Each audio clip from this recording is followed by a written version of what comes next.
चा हा जो प्रकार आहे, नवीन प्रकार, टेस्टी आणि स्पंजी असा प्रकार तुम्ही कधीच खाल्ला नसेल। सो ही रेसिपी बनवण्यासाठी जास्त साहित्यसुद्धा लागत नाही। घरात जे आपले साहित्य अवेलेबल असतं त्याच साहित्यातून आज आपण ही रेसिपी बनवणार आहोत। या रेसिपीसाठी सगळ्यात पहिल्यांदा आपल्याला इथे एक बाउल घ्यायचा आहे। याच्यानंतर इथे 2 आपल्याला बॉयलर कोंबडीची अंडी घ्यायची आहेत। ती अंडी फोडून झाल्यानंतर इथे आपल्याला एक हँड बीटर घ्यायचा आहे आणि या हँड बीटरच्या मदतीने आपल्याला हे अंड फेटून घ्यायचं आहे। इथे लक्षात ठेवा, हे अंड जरा जास्त वेळ आपल्याला फेटून घ्यायचं आहे, जोपर्यंत ते असं पांढरट कलरचं होत नाही। जे बॅटर आहे तोपर्यंत आपल्याला ते फेटून घ्यायचं आहे।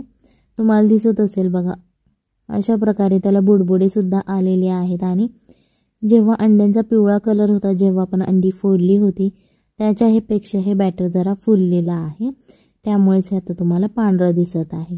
याच्यानंतर एक बारीक चिरलेली शिमला मिरची घालू शकता किंवा अशा प्रकारची हिरवी मिरची घातली तरीही चालेल किंवा दोन्हीही घातल्या तरीही चालतील। आज आपण दोन्हीही मिरच्या इथे घातलेल्या आहेत। एक साधी मिरची आहे आणि एक शिमला मिरची आहे। एक टोमॅटो घालायचा आहे बारीक चिरलेला। याच्यानंतर एक बारीक चिरलेला कांदा घालायचा आणि बारीक चिरलेली आहे। जर तुमच्याकडे कोथिंबीर नसेल आणि पुदिना असेल तर तुम्ही पुदिना वापरला तरीही चालेल। अशा प्रकारे आपल्या सगळ्या भाज्या यामध्ये घालून झालेल्या आहेत आणि आता हे छान प्रकारे आपल्याला मिक्स करायचं आहे। बीटरने हे मिक्स करून घ्यायचं आहे।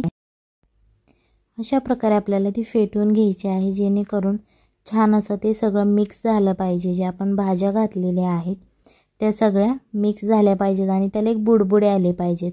सो इथपर्यंत तुम्हाला ते फेटून घ्यायचं आहे। हे फेटून झाल्यानंतर यामध्ये आपल्याला चवीनुसार मीठ घालायचं आहे।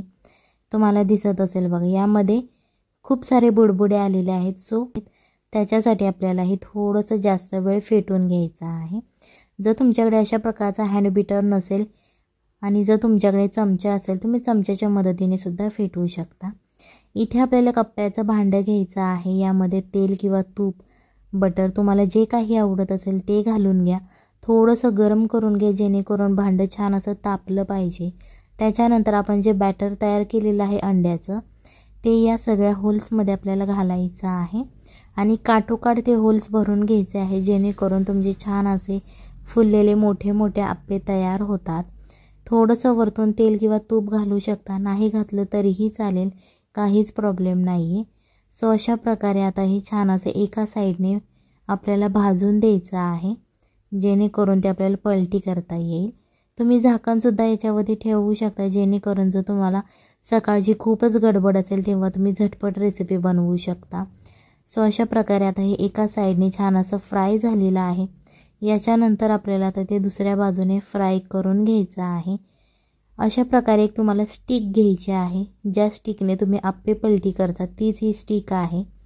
तुमच्याकडे नसेल तर तुम्ही चमचा घेतला तरीही चालेल आणि अशा प्रकारे तुम्हाला ते सगळे आप्पे पलटी करून घ्यायचे आहे, जेणेकरून ते दुसऱ्या बाजूनेही छान असे क्रिस्पी फ्राय होतील। ही रेसिपी तुम्ही तुमच्या लहान मुलांना देऊ शकता, त्यांच्या टिफिनला सुद्धा देऊ शकता। चपाती बरोबर बनवण्यासाठी ही खूप छान अशी झटपट रेसिपी आहे। सो रेसिपी नक्की घरी ट्राय करा, आपल्या फॅमिलीला खाऊ घाला आणि मग मला कमेंटमध्ये सांगा कशी झाली होती। चला तर मग पुढच्या रेसिपीमध्ये बाय बाय।